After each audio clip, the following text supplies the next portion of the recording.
ঢাকা থেকে মাত্র কয়েক ঘন্টা দূরত্বে ময়মনসিংহের ভালুকায় অবস্থিত এক নির্জন অরণ্য, যার নাম কাদিগড়। আজকের ভিডিওতে দেখতে পারবেন আমার চোখে কাদিগড়ের সৌন্দর্য। কাদিগড় যাওয়ার পথেই আমাদের চোখে পড়ল সুবিশাল এক জঙ্গল।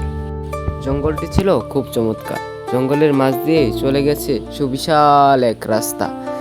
এই রাস্তাটি যেন জঙ্গলের সৌন্দর্যকে আরো কয়েক গুণ বাড়িয়ে দিয়েছে।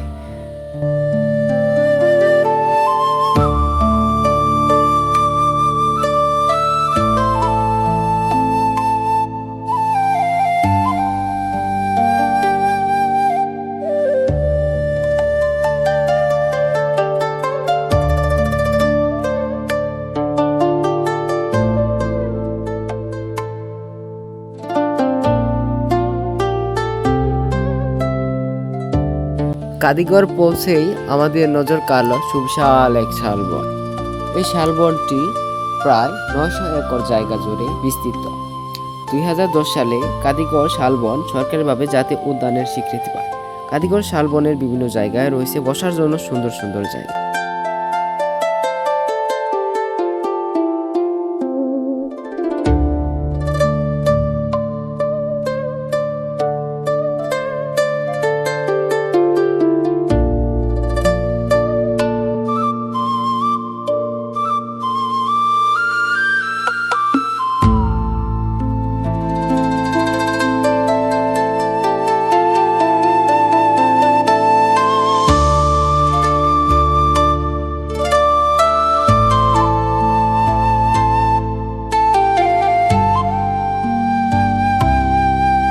কাদিগড় জাতীয় উদ্যানে হাঁটার জন্য রয়েছে ট্রেইল বা জিরিপথ।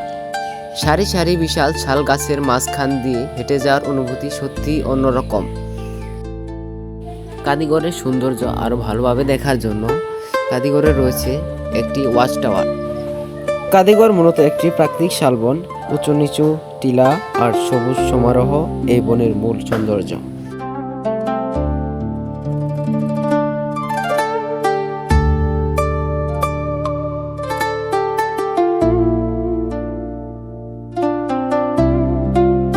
ওয়াচ টাওয়ার থেকে কাদিগড়ের সৌন্দর্য আরও অনেক চমৎকার। এই সকল প্রাকৃতিক সৌন্দর্য আমি নীরবেই উপভোগ করলাম।